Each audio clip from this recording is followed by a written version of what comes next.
and people are like, oh God, this is so depressing. And I'm like, well, I'm not trying to be depressing. I'm trying to share, like just sharing.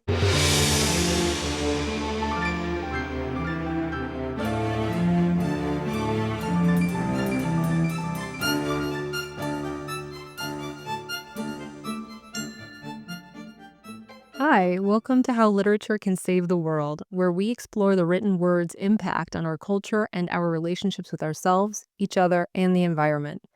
I'm your host, Michelle R. Brady. Grab a drink or a blanket or an animal to pet, and let's begin to make our lives more meaningful, one book at a time. The trouble that mankind makes is that he thinks he's Italian, he's German, he's Spanish. We're all humans on this beautiful paradise is our earth. Hi, everyone. Today I am speaking with Ibrahim Fawzy. He is an Egyptian writer and literary translator working between Arabic and English. Ibrahim won a 2023 Pen Presents Award, which is amazing, by the way, for his Arabic to English translation of The White Line of Night. His translation of Rema Hmoud's Glass has been shortlisted for Deep Vellum's Best Literary Translations in 2024. And his translation of an excerpt from Hasim Akram's A Plan to Save the World will be published in Deep Vellum's Best Literary Translations of 2025.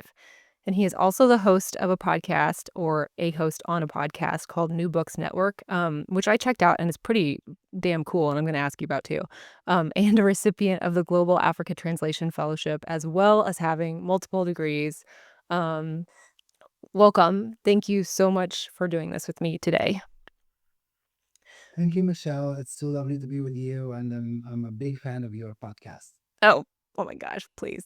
You're like a consummate podcaster, and I'm just fumbling towards some sort of conversations I want to have myself, you know? But would you mind introducing, your work and your career the way you want to, and explaining how you became a translator, what it means to you, and I guess why literature is what you've chosen to translate, right? Like, because you could translate conversations, you could do all kinds of things, and I'm just really curious about your journey, if you don't mind. Yeah, of course. I grew up in a small village in Fayoum in Egypt, where books were scarce and English was a distant sound from another world, and education was seen as a privilege few could reach. You know what I mean? As a first generation university student, I learned that study was not simply a means of advancement, but it's a way to widen what was possible for my family and community. So I started like educating myself. My parents, who never had the chance to attend school beyond the basics, taught me that knowledge is a form of dignity, a light that must be shared. So that belief guided my journey from Fayoum to Boston, and continues to shape my identity as a translator. I came to literature when I was too little. I read short stories. We had like what we called like the Green Library, or in Arabic Al Maktaba Al Qadra, and this was an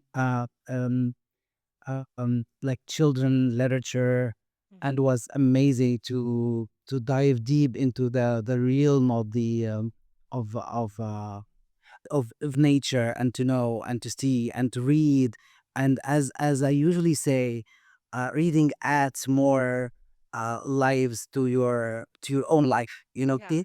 many, yes. So this is how I came to literature.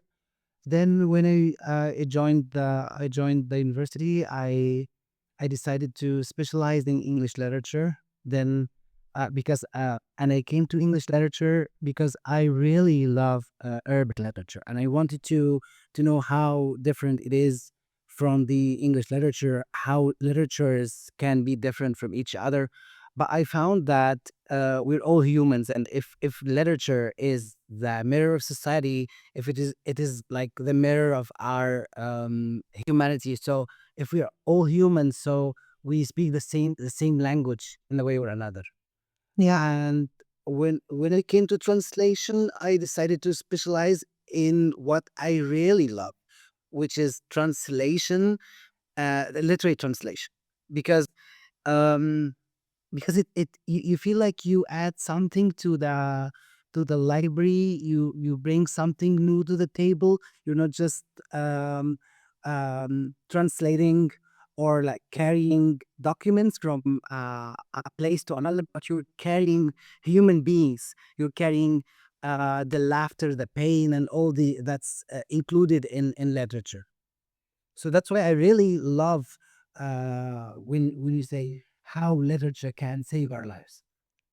Oh my gosh, there's so much to unpack there. That was incredible, especially because I think about the idea that you're carrying humans and that every book we read is another life we've lived. Can you imagine a world in which we don't hear those voices and that because we don't speak the same language, we're not able to have those lives?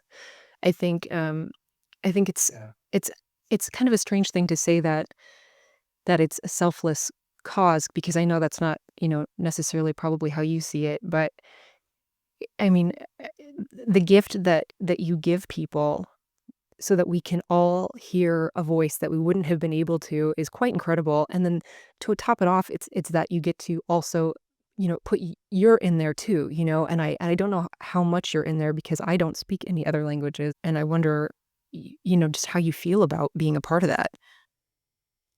Perfect. I really love this question because I usually wonder where am I in the process of translation.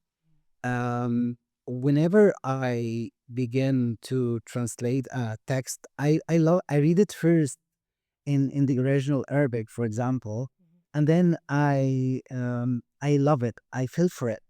Once I because it speaks to me. So if this work, if this text is speaking to me, so it should be shared with others. Yeah, that's why I usually and I don't care about my name. I just care about shadowing this author because he wrote something that I really wanted to say, but I couldn't. Yeah. So I will be that like I would be like I will create it into another language. I will give it another life. Yeah. I will not just be like the bridge for this text to cross, but I will be like the one who who endorse this text with a new life in a new language to a new audience. So that's why I usually feel like I am shadowing the shadow of the author. I really love what you have written, but I couldn't read it this way. So I will try to have your text as my guide, and then I will reproduce it, recreate it into the into English. Then I feel like I'm not talking about because I'm translating from my native language, Arabic. So I'm talking about my people. I'm talking about the region where I live, about the conflicts where I experience it, about the all the those experiences that my people um lived and still living. They're still living. So I feel like I'm not just like carrying those words. I am the one who is caring about being the voice of the voiceless. Yeah, about the voice of those who are marginalized. As you said, um, I am the voice of those whose voice couldn't have been like heard if I'm I if I or many other translators decide not to, for example, translate this text or like to go with their lives without um, caring about pulling light on the sufferings of people, the lives of other people. Imagine that if we live in a world and which is like separated, we live in separate islands, so we don't know about each other, don't know about the languages of the lives of the other people living, for example, in Kuwait. So if you're in the United States and you know nothing about those people are like us, and we need to know and to educate ourselves. If there's no translations, the story is coming from Palestine, the story is coming from Sudan, from the Congo.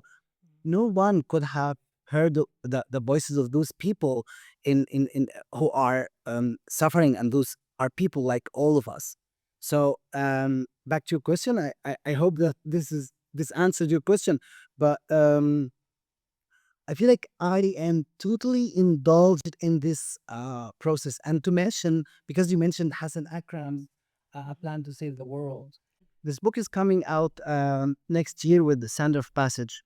And this book, when I first read it, it's narrated from a child's point of view. So I felt like this book took me back to when I was a child, and I saw the American troops entering Iraq and all this stuff. So when I was translating Hassan, I was translating my own self. Yeah. That's Yeah. yeah. So sometimes, many times, I feel like I am translating a text written originally in Arabic, and I'm translating my own self as well. So that actually makes me think a lot about religion and the idea of speaking for other people. If you don't let the people speak for themselves, then others will fill that void with their own voices and their own opinions about how we should be remembering things. Like, I suppose that when I say religion, I'm reminded of, in certain Christian religions, when people weren't very literate or couldn't read Latin, and, preachers or pastors or priests would tell the people what the text said instead of their ability to read it for themselves. And I think that's kind of what you're saying, is that if we don't listen to their voices and their points of view and know how their lives have been affected by things, then we might be skewed by someone else's opinion of what is good for the people. And people can decide that for themselves. It's not up to someone else to make that choice. But I was also thinking about something that you said in our emails, that translation and literature act as tools for survival. Is that kind of what you're talking about here too, that as you translate others whose voices sort of mirror things that you've seen or you've thought about, that sort of helps you as well? Is that kind of what you meant, or? Yes, yes. The translation helps me survive my life, because, as you know, we're living in a region that is full of conflicts. Everywhere. If I now I'm in Egypt. If you look south, you will find conflicts in Sudan. If you look to the west, to the east, you'll find conflicts everywhere. So that's why I feel like, while translating, I'm surviving all this, because literature gives me as a breathing space from all of this stuff going around. Yeah. That's why I feel like if I'm translating this text, I am rebuilding it, and I'm like um recovering from the suffering. And as you know, it doesn't mean, if someone is suffering, but this one is not me, this doesn't mean I'm not suffering as well. Yeah. Because we're sharing the humanity, we're sharing we're nearly everything. So that's why it helps me survive, and it helps others survive as well. Because, as you know, if, as you've just said, if there are so many people, if no one talked about and amplified the voices of the people in Sudan, for example, or in Palestine, or in Yemen, no one would hear of them. Yeah. So they might be um they might live in suffering forever. That's why I feel like translation is so important. We're not just translating words, we're translating lives. We're translating those lives with all the sufferings, the pain, and everything around. Yeah, I definitely agree with that, and I think what you've just said, really hits at, the idea of literature as a vehicle for empathy. And so, as you're sharing the voices of people, you know, when others can empathize and see the humanity. It's so funny when you listen to some of the rhetoric, especially in America right now, and you realize that some people haven't, picked up a book or left the country or see people other than the ones that are next door. I mean, there's a world out there, and we're all. I know that some people push back against this. Yes, we have cultural differences, but we are all the same. We have the same things that we want. We have the same things we want for our kids. We want our children to have good lives and not starve and not be in conflict. And there's really no difference from that. And I think that literature is so important because it puts you in their shoes, right? Like in a way that nothing else can. And so I guess my question for you is, instead of just me rambling on, is what happens when you pick up a book and you don't necessarily feel like you love the book or you don't fully identify with the author? Is it harder to translate? Do you just maybe not do that one because you don't feel passionate about it? Or, what's your process if you realize that maybe this person has a point of view and it should probably be shared, but you don't necessarily agree with it? Has that ever happened? Yeah, yeah, it happened. It happens a lot. Sometimes someone reaches out to you to translate a piece, and you have never heard of this piece or this person, this writer. Whenever you commune with something, you feel like you have a relationship with it. So I keep reading and rereading and rereading the text till I find something that hits me, something that blows me away, even behind the words, behind the sentences on paper. So I usually try to keep to this thing that hits me, and I whenever I commune, because as we say, we never love something or someone in this life. We have so many people, so many texts, so many shows that we love. Sometimes we start a thing that we don't love, and with time, we feel we have some feelings towards it. So whenever I commune with the text, I because when you translate a text, you spend a lot of time with it, so you feel like it's a very close friend.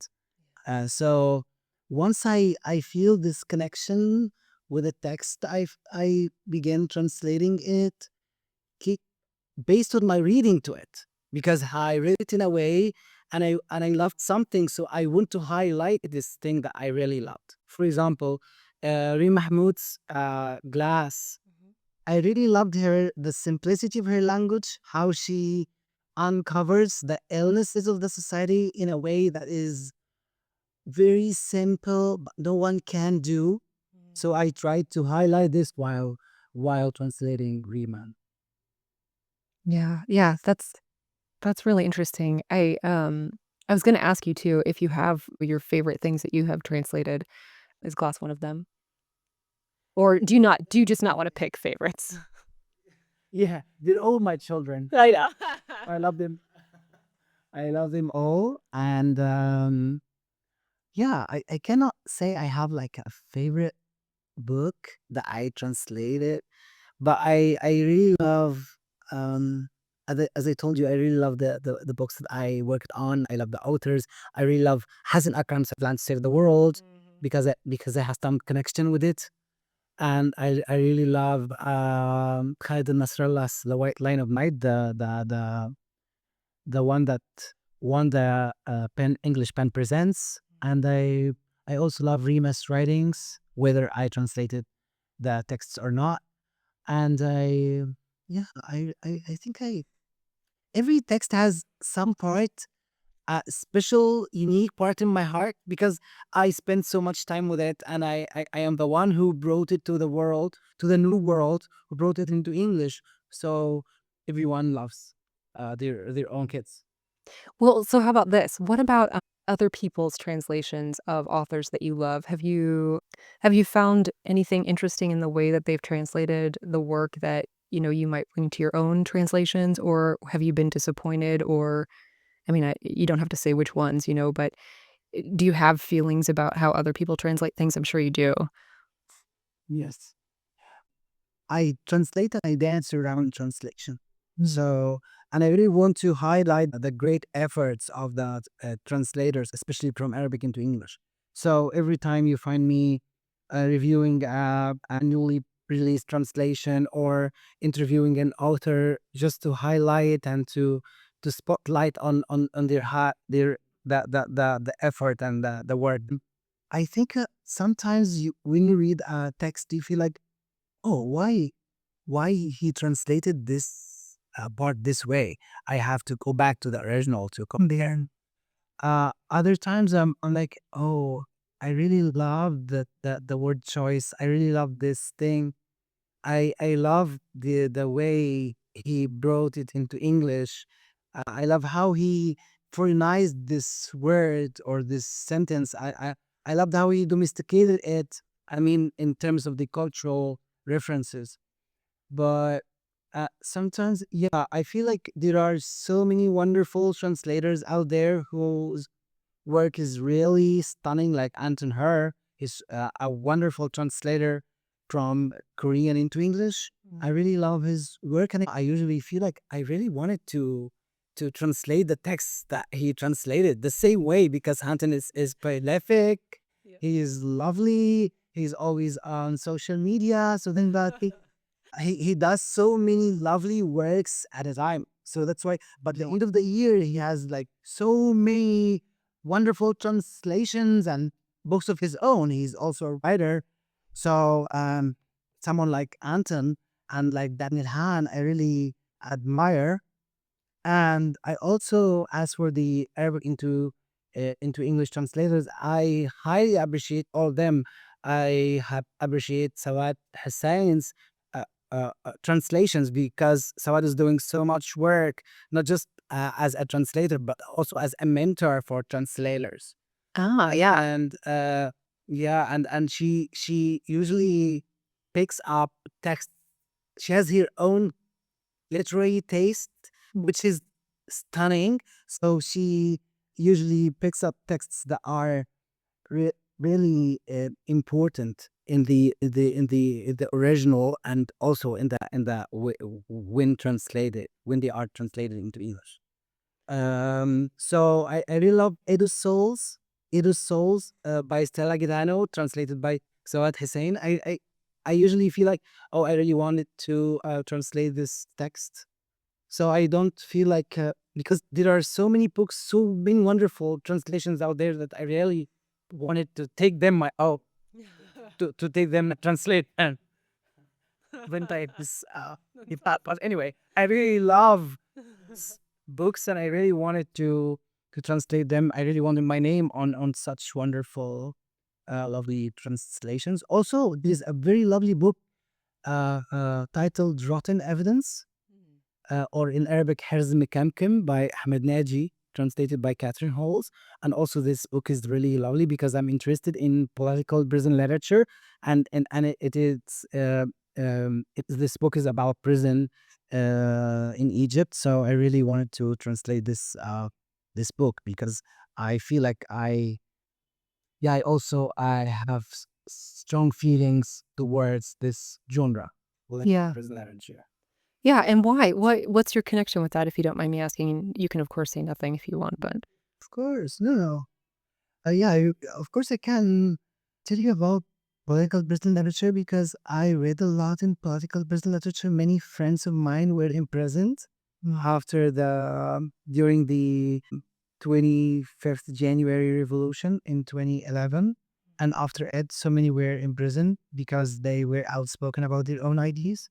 And I really love um, Nawal Saadawi's work. I know so many people in Egypt like criticize me for being like outspoken about my love for her works, for her writings, because she was against everything. She was against the government. She was against even the religion. She was against everything. She criticized every single thing in our community, in the society. So I really love her work because she was revolutionary, and that's why I really love this. As I told you, one of my friends were in prison, and he was like he had very horrible times in behind prison walls. And when he was released, he was a totally different person. He's really suffered a lot, and yeah, and I was like crying every night when I remember that he lives in a very narrow cell with crumbled with so many people, like their dignity, their identities are crushed. Yeah. So and he used to smuggle some writings to me about how they eat, how they survive. So I feel like I'm strongly connected to the writings because I myself might have been imprisoned for any reason. Yeah. Because if you live in under a dictatorship, so no one can speak his own ideas publicly. Yeah. Yeah, and that's the point of all of this stuff, right? Is that but for the I mean, this is just a phrase that people use, but for the grace of God, that could have been me. And I think that that's an important thing to remember is that people aren't, in these situations necessarily for anything that they've done. It just happens and it could be you and it could be somebody else. And it's really important to share those stories.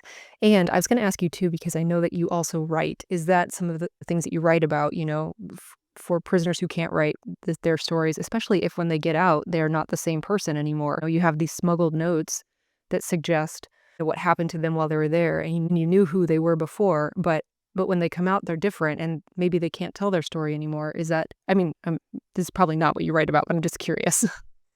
Yeah, you're right. You're completely right because we're talking Lebanese, so I think we have like the same ideas because when they come out, they're totally different persons, and we had a very horrible story to be told.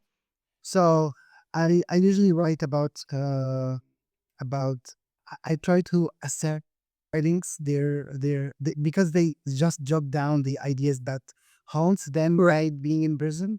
Yeah, so I try to write them neatly and yeah, I as for my writings I usually write about sufferings. I don't know why. So many people Me too. challenge you think, why should you write about what did you speak? You talk about suffering. Why always, whenever you want to add something like funny, you add suffering? Oh, even when I was in the United States and I lived in Boston, and before, and now I'm writing my own memoirs.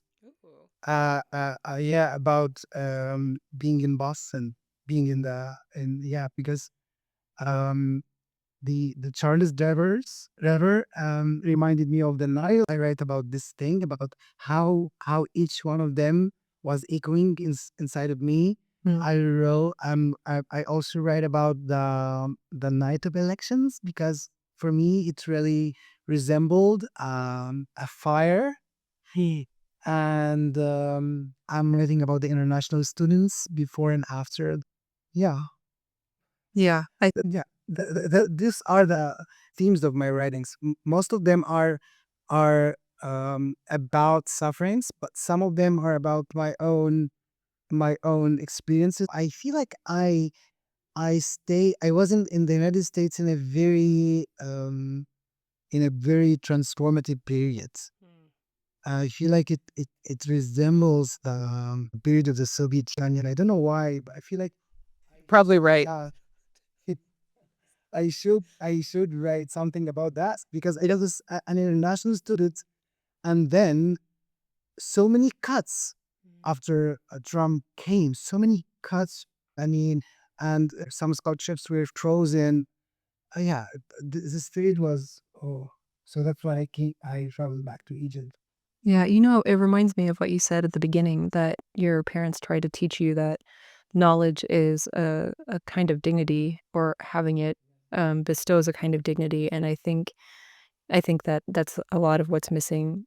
That idea, that sentiment, the desire to have it, the desire to understand is really missing in our culture here, at least right now. Sorry, I'm just going to go back a little bit. As you were talking about reading other people's translations, and you were saying of things that people emphasize or don't emphasize, and you would kind of go back and read the original text to see, like, where they were getting that from. And in my mind, I kept thinking, like, that each of your translations, yours and every translator, is a love letter to the author, basically.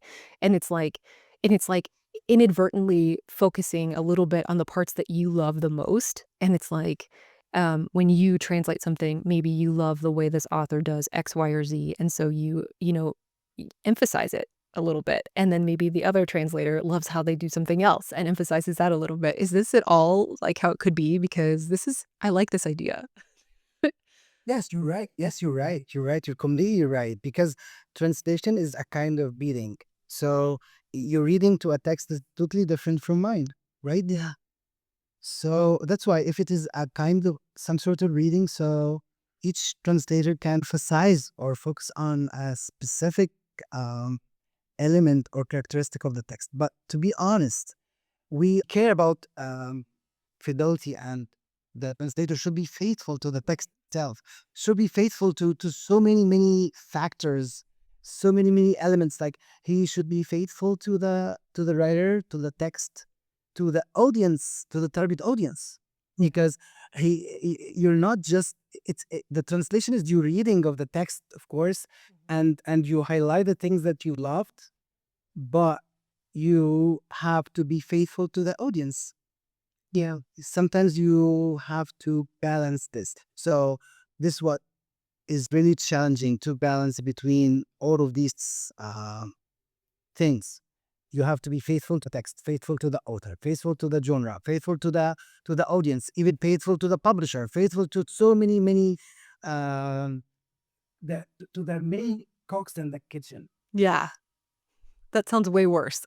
I don't like that idea. That's hard. I mean, you basically have guardrails on every single side of you, but you still Yeah. find a way to, I don't know. I mean, it's still an art. There's just no way to say it isn't, you know? Like, it still is. That's interesting. Yeah, and I was gonna ask you too, do you write in Arabic or do you write in English now or just both? Both. Yeah, I imagine that was Sometimes I feel like, yeah, because it depends on how the ideas come to me. Sometimes I I pick up a paper and a pen, and I start writing, and my ideas flow in English. Mm. So I just continue writing in English. Sometimes they resist, and yeah, they become rebellious, and they want to come out in Arabic. Yeah. Surprisingly, when I was in the United States, when we were chatting, some words insisted on coming out of my mouth in Arabic. Like, we will go out this way. Yeah. Arabic words, something like that. So I really, language is something that we cannot fully understand.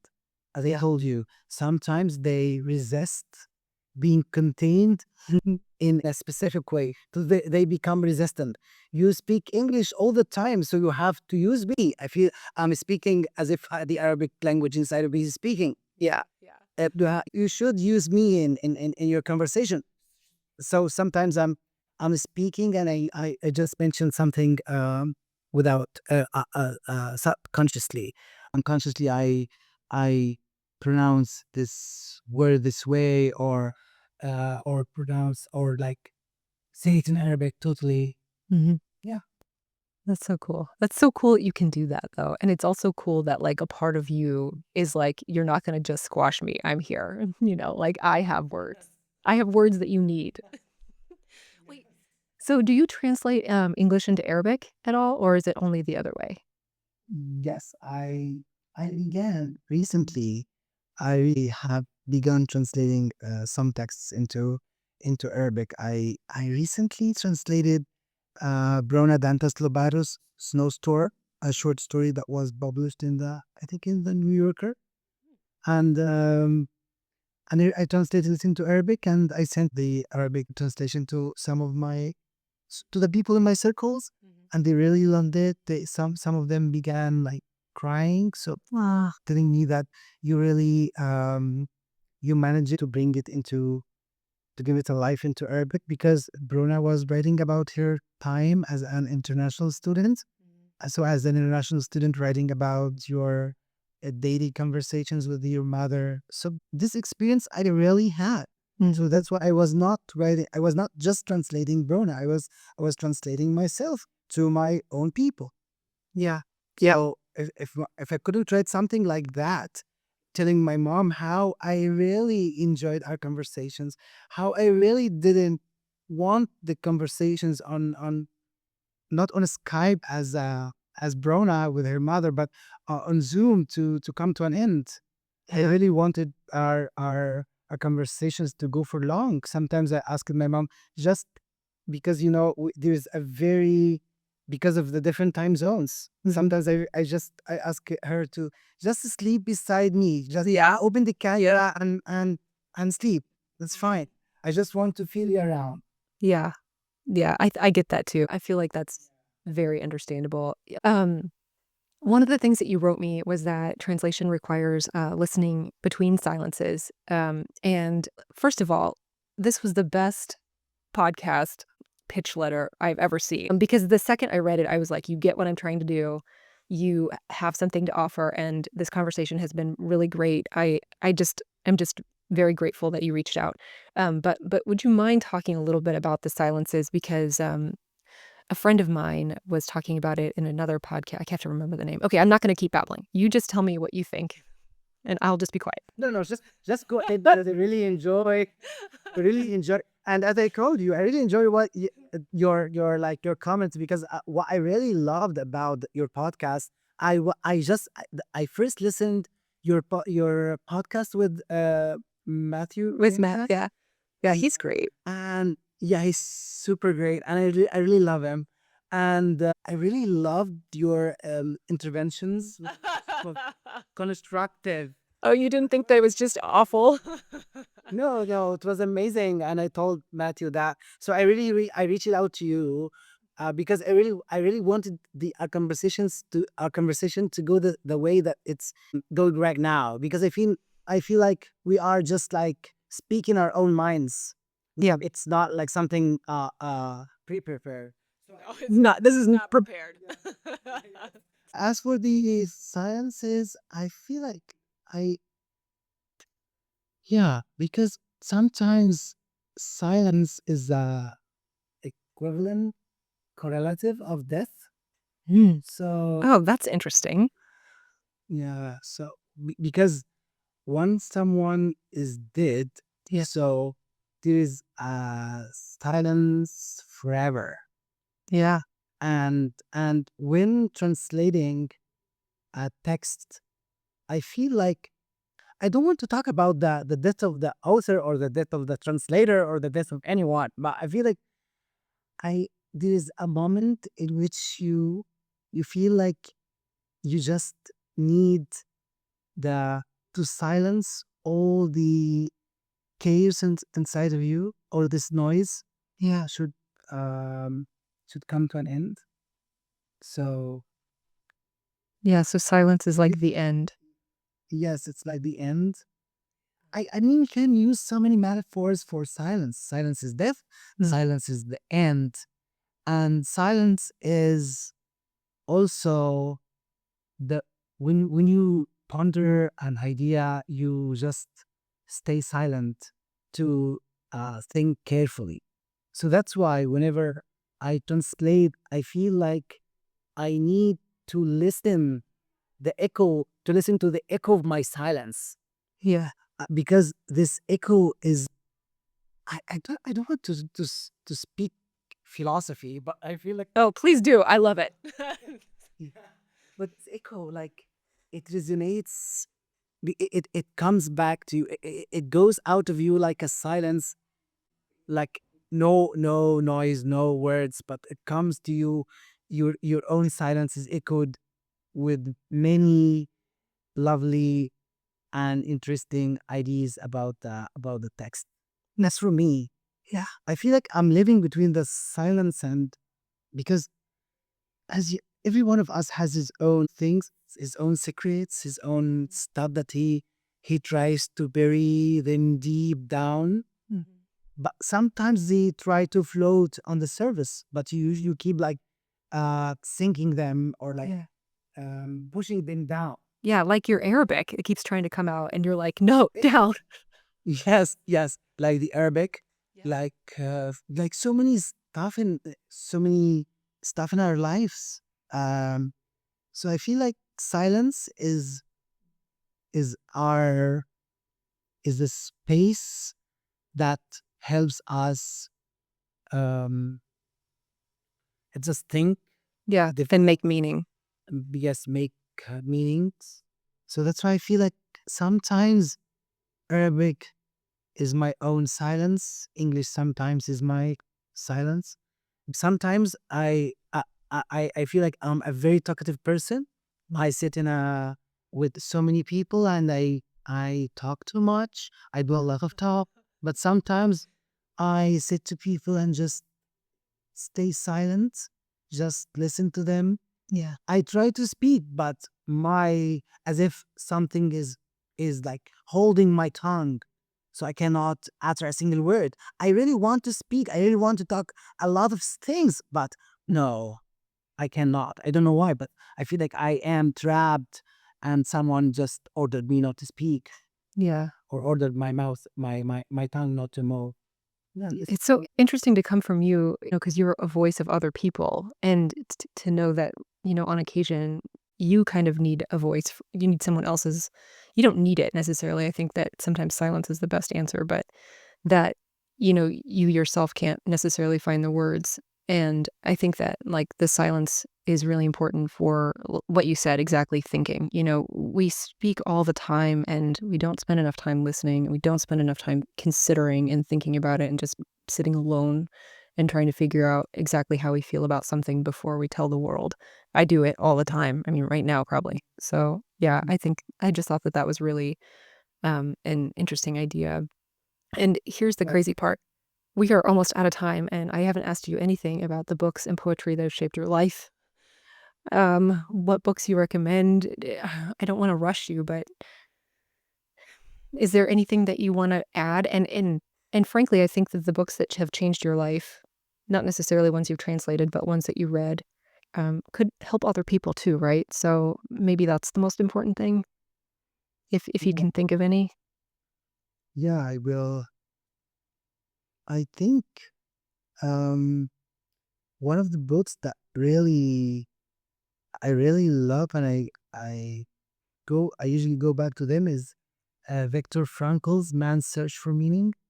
Yes. It's a Yes. profound reframing of suffering and purpose, and it makes you to think and rethink what meaning is. Yeah. Also, I really love Scott Fitzgerald's The Great Gatsby. Oh, really? This is amazing. Yeah, really, I love it. Mm. It's a book about the American dream and all this stuff because yeah, and because it makes this book it made me question ambition, Yeah. love, and even the social masks that we usually wear uh, everywhere in the world. Also, Najib Mahfouz, Children of Giblawi, أولاد حارتنا in Arabic, because it's a philosophical reimagining of prophecy, morality, and power. That sounds awesome. Sadawi's, yeah. Noel Sadawi's Women at Point Zero is also wonderful because it interrogates gender violence, and I'm also concerned about and interested in the intersections between gender and violence. Yeah. And finally, the Richard of the Earth by Franz Fanon, because it's a foundational text that reframes violence.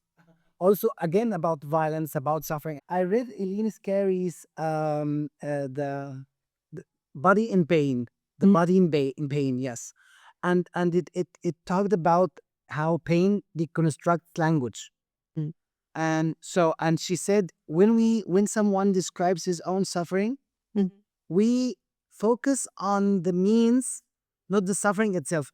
For example, Ali said, I cut this man's hand with a knife. We focus on the knife Yeah. and visualize it, but we never focus on the suffering of the one who is bleeding, Yeah. Yeah, that's interesting. whose blood is tickling. So we really need to educate ourselves about suffering, to read about it, to watch, not to watch, because I feel like it like Yeah, not in a creepy way. ethical. I feel like sometimes we need to suffer to feel others, because if you came from a very conflicting area and someone is talking about conflicts, you identify with them.